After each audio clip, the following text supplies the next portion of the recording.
Welcome back to the show, everybody. It's Dina Calmetti here. And for today's news, we have a lot to talk about, you guys. But I first want to mention that a portion of this show is going to be on Rumble, because if you didn't listen to my previous show on Thursday, unfortunately, a lot of the things that I report on and a lot of the things that I say will be censored here on YouTube. So if you want the full story in regards to certain subjects, I'll leave a link below this video to our Rumble account, and you guys can subscribe over there and hear the full story. So with that said, let's first kick it off with what happened over the weekend. And I'm just going to read the headlines here, but you're going to hear more again on Rumble. 7 Israel National News is reporting that the Ukrainian president on Sunday hailed what he described as an absolutely brilliant result following his quote-unquote operation on Russia. A military official speaking to the Associated Press on condition of anonymity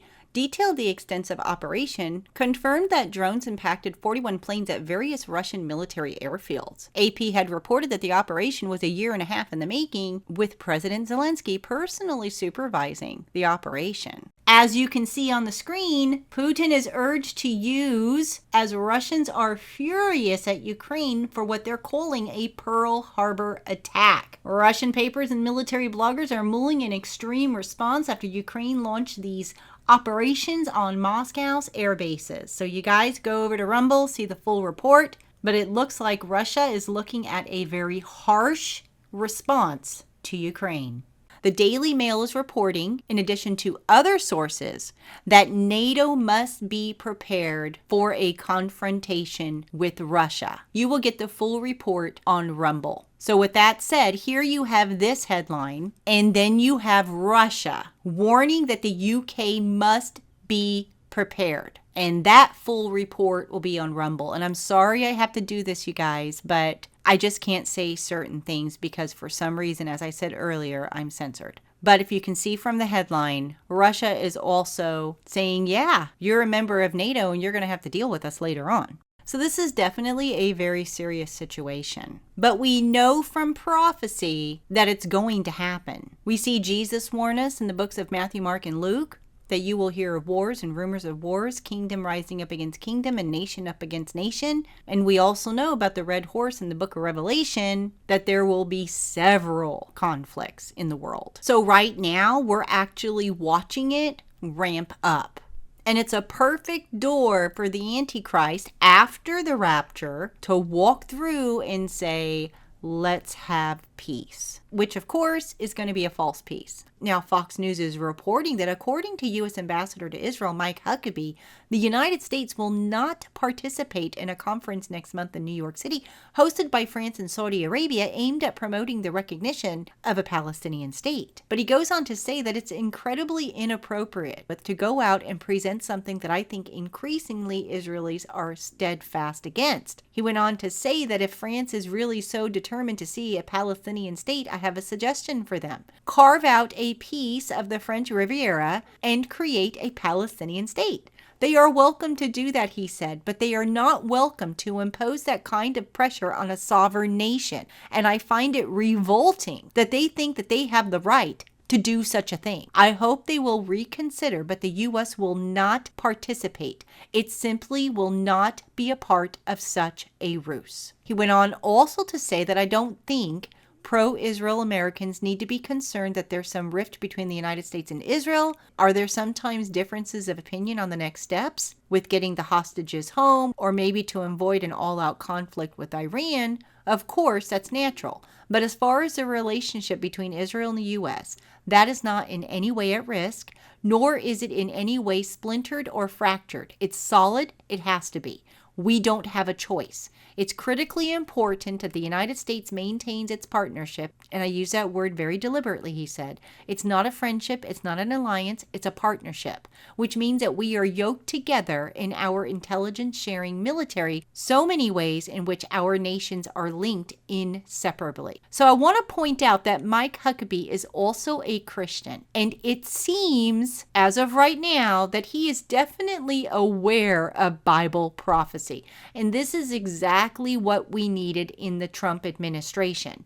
We need somebody there to give the president sound biblical advice, sound biblical wisdom. And it looks for, at least right now, that God is using Mike Huckabee to do this. So very interesting report here. I'm so glad that the United States will not be participating in this summit. So here is a very interesting report, and this comes from 7 Israel National News. Hamas has demanded a 7-year ceasefire and a full IDF withdrawal in his latest proposal, which of course U.S. Envoy Steve Witkoff on Saturday rejected, saying that it was totally unacceptable and stressing that it is only taking us backward.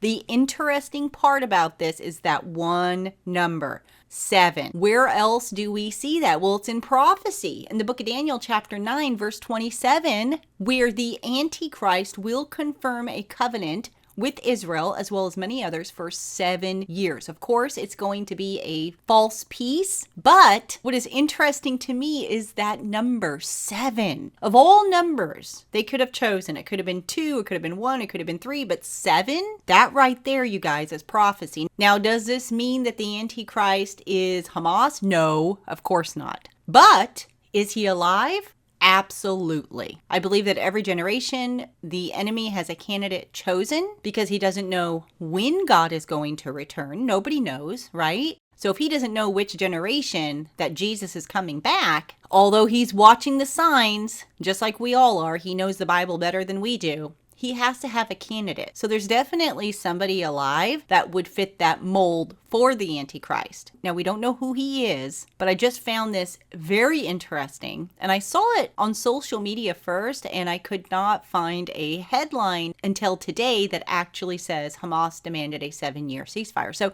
very, very interesting piece here. Now, of course, the United States rejected this, but we are going to see that number again because prophecy says so. Emails reporting that U.S. Defense Secretary issued a chilling warning on China threat during a defense summit in Singapore. He said on Saturday that the threat from China was potentially imminent, as he pushed allies in the Indo-Pacific to spend more on their own defense. He said there's no reason to sugarcoat it. The threat China poses is real, and it could be imminent. He added that any attempt by China to conquer Taiwan would result in devastating consequences for the Indo-Pacific and the world. But the defense secretary stated, it has to be clear to all that Beijing is credibly preparing to potentially use military force to alter the balance of power in the Indo-Pacific. His comments on allies needing to increase spending is likely to cause anxiety amongst partners, even though experts said that he would face a relatively friendly audience in Singapore. Now, on that note, on Friday, the French president said that the U.S. Defense Secretary was justified in asking Europe to increase its own defense spending, stating that it's hard to believe, a little bit, after some trips to Europe that I'm saying this, but thanks to President Trump, Asian allies should look to countries in Europe as a newfound example. NATO members are pledging to spend 5% of their GDP on defense, even Germany. So it doesn't make sense for countries in Europe to do that, while key allies in Asia spend less on defense in the face of an even more formidable threat, not to mention North Korea. The defense secretary suggested that allies in Europe focus on security on the European continent so that Washington could focus on the threat posed by China in the Indo-Pacific, alongside more participation by allies in Asia. Now, with that said, the French president also had words for China by linking Ukraine defense to threats made at Taiwan from China, and China responded. Macron stated that if Russia was allowed to take any part of Ukraine without constraint, then what could happen in Taiwan? In a Facebook post, the Chinese embassy in Singapore said that comparing the Taiwan issue with the Ukraine issue is unacceptable. The two are different in nature and not comparable at all, according to the post, saying that Taiwan was entirely an internal affair for China. If one tries to denounce a double standard with a double standard, the only result we can get is still a double standard. The embassy post did not mention Macron directly, but it was accompanied by a photo of him talking at the event. President Trump has accused China of breaching a tariff agreement reached earlier this month. Under the deal announced on May 12th after breakthrough negotiations in Geneva, the U.S. and China agreed to suspend most new duties imposed since early April, pending further talks. On Friday, President Trump took to his Truce social platform writing that China, perhaps not surprising to some, has totally violated its agreement with us. He gave no specifics, but said that China had been in grave economic danger as a result of the tariffs. The president wrote, "I saw what was happening and didn't like it. For them, not for us. So much for being Mr. Nice Guy." Multiple outlets reported last week that the Trump administration had ordered U.S. companies to halt shipments of high-end goods to China, including chip design software and specialty chemicals. Experts warned that the decision would be likely to further escalate tensions with Beijing. The May 12th agreement had paused the 34% tariff hikes introduced on April 2nd for 90 days, with Beijing taking reciprocal action. Both sides also committed to rolling back tariff increases introduced since April 8th, while keeping a baseline 10% duty on mutual imports. China on Friday urged Washington to immediately correct its actions, cease discriminatory restrictions against China, and jointly uphold the consensus reached at the high-level talks in Geneva. So definitely a very touchy situation. And I guess we're just going to have to wait to see what happens. In the meantime, what is going on with Iran? Well, despite ongoing nuclear talks with the U.S., Iran has continued enriching uranium at a pace sufficient to yield enough material for one nuclear bomb per month. Prime Minister Benjamin Netanyahu's office issued a statement in response. The report shows that Iran's nuclear program is not for peaceful purposes. Iran is determined to complete the development of nuclear weapons program. The international community must stop Iran. Talk about what else is happening around the world. Here's a report from Michael Schneider of the Most Important News, and he is warning about a supervolcano that is on the edge of erupting. We are potentially just one eruption away from a horrifying global famine. It takes absolutely a massive amount of dust and ash to create the conditions that are necessary for a volcanic winter, and most volcanoes are simply not capable of releasing that much material. But when a supervolcano erupts, that is a completely different story. Scientists tell us that there are 20 supervolcanoes on Earth, but there hasn't been a major eruption of any of them in any of our lifetimes. Unfortunately, seismic activity is on the rise all over the globe, and we are being warned that the supervolcano in Italy, Campi Flegrei, is awakening. Following a number of powerful earthquakes on the volcano, scientists are alarmed. And if a major eruption of the supervolcano was coming, we would expect to see a lot of earthquake activity, because earthquake activity is a sign that the pressure inside the volcano is building up. And there has been a lot of earthquake activity. In fact, there have been 6,000 earthquakes within the past 6 months, and the crater has been spewing up to 5,000 tons of gas a day. 80% of the carbon dioxide is coming from magma, while the rest is from hot liquids and calcite rocks interacting, another possible sign of the volcano's awakening. Scientists are also telling us that layers of large cauldron-like crater that the volcano is in are weakening. Layers of about 4 kilometers deep in the crater, called a caldera, have been softening since 2005, and the crust is now starting to crack. And on top of everything else, magma inside the supervolcano has been rising, and it is now only a few miles from the surface. If pressure continues to build, it could trigger an eruption with little warning, especially with all the recent quakes and gas releases. If there was a full-blown eruption of this supervolcano, it wouldn't just affect Europe. Vast amounts of material could be released into the atmosphere, and we are being told that this could cause years of cooler temperatures that would threaten food supplies worldwide. Now, most of us have a hard time imagining what a volcanic winter would be like because we have never experienced one. But there was a volcanic winter in 536 AD, and it resulted in millions of people perishing. A full-blown eruption of this supervolcano would be much worse than that. For a moment, just imagine what would happen to global food supplies if average temperatures plunged by 10 degrees or more. It would be a nightmare. Crops would be wiped out all over the planet, and we really would be facing mass extinctions. Now, Michael doesn't think that the eruption of the volcano is imminent.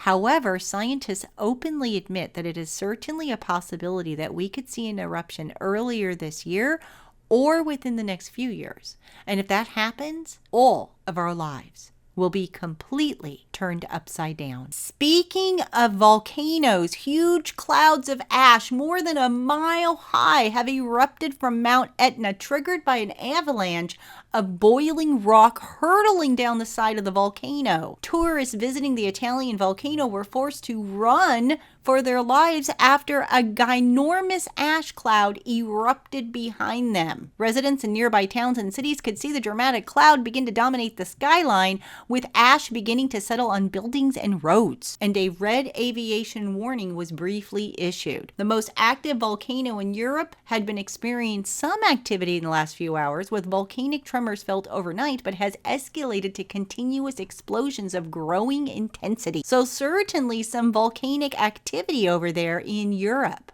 In the meantime, on Friday, May 30th, rockfall in Western Java quarry claims 10 lives in Indonesia. Search efforts to locate individuals buried beneath the rubble have continued on May 31st. Again, on Friday, May 30th, a powerful tornado hit Washington County, Kentucky, with one person perishing and causing significant damage in the Long Run Road area east of Perryville. Florida, a tornado touched down in St. Johns County on May 29th near SR9B and St. John's Parkway, causing significant damage to trees, power lines, and structures. A strong and shallow earthquake registered by the USGS as a 6.1 hit near the coast of Japan, and the Kermadec Islands was hit with a 6.1 earthquake. A very sad situation in Nigeria, and Makwal, Niger State, has taken at least 150 lives and displaced over 3,000. Meanwhile, in India, over 70 has perished as the highest pre-monsoon rains in 125 years slammed into Karnataka, India.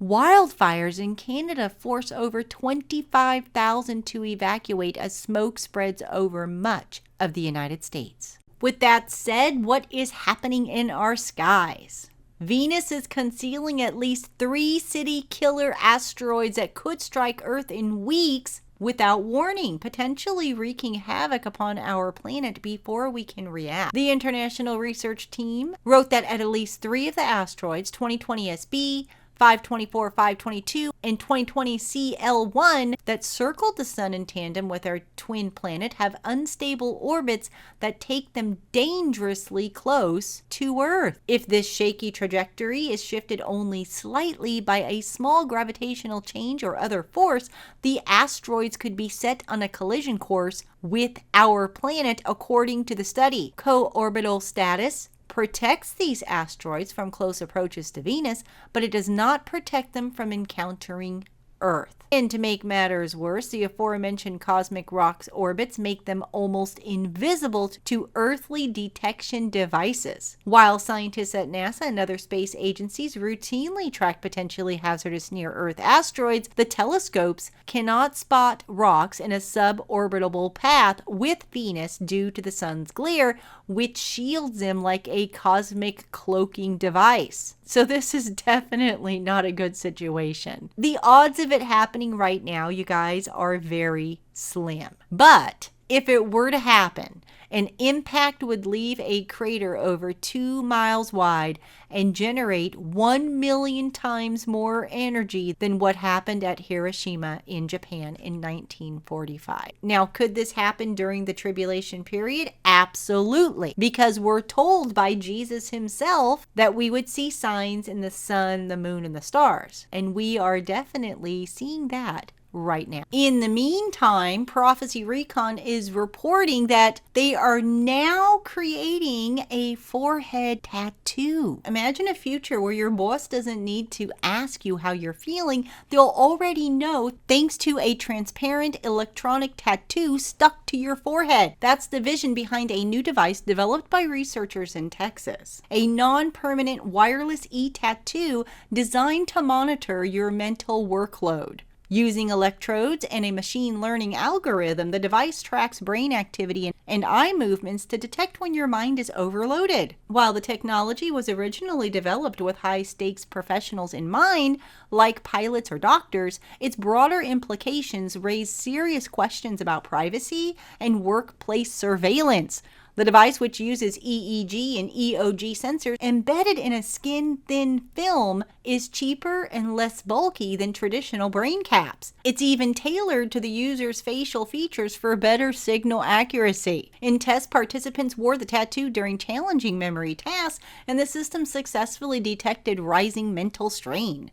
The team now plans to connect the e-tattoo to an app that sends alerts when users show signs of stress. Though marketed as a tool for self-awareness and safety, the idea of bosses or AI assistants monitoring your brain in real time feels like a step closer to a world where thoughts are no longer private. So very interesting report here. You can see the rest of it at Futurism. But where else do we see marks on the forehead? That's in Revelation chapter 13, verses 16 through 18, where the false prophet will demand that everybody take a mark on their forehead or their right hand in order to buy or sell. And we talked about it possibly being a tattoo, maybe a brain chip. So this technique is very interesting. They're saying that it can be used to check out if you're in a mental stress load situation, but really it could also be used for the mark of the beast. So these things are already developed, you guys. They just need to implement them. So certainly a lot has happened over the weekend. Please do leave your comments below this video. I'd love to hear from all of you. Get your thoughts. And also, when you have a free moment, come and visit us on our social media pages and also our website at www.cww7news.com. All right, everybody, thank you so much for watching. Have a blessed day. And until next time, stay safe.